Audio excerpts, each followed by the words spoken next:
Hi guys! Sino po yung nakapanood ng movie na The Impossible?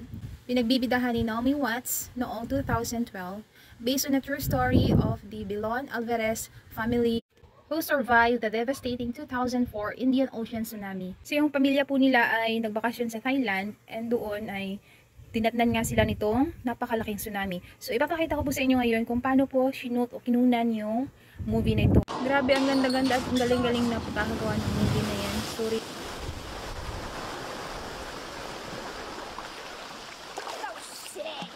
Good? Yeah, fine.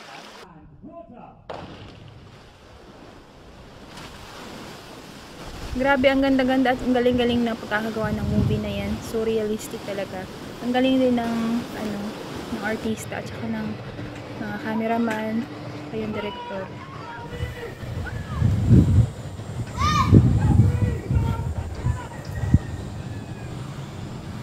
Galing ng mga stunts na hindi talaga siya kumuha ng double niya.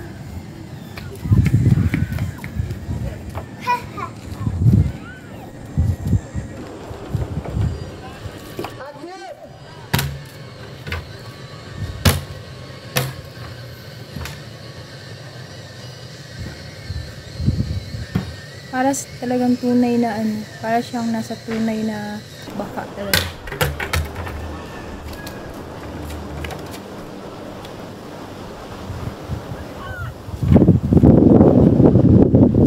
Basta no.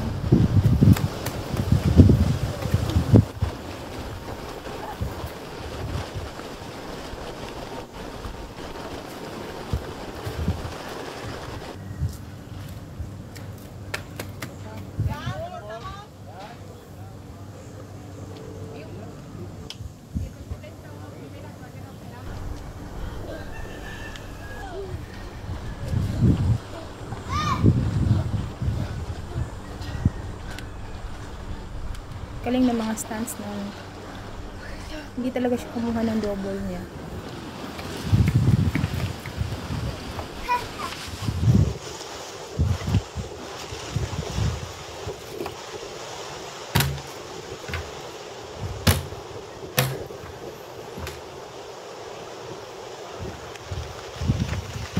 Para talagang tunay na para siyang nasa tunay na baka talaga.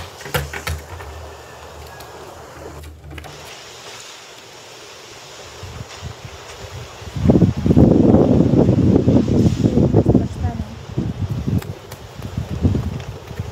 Ang galing no? Para talagang totoo.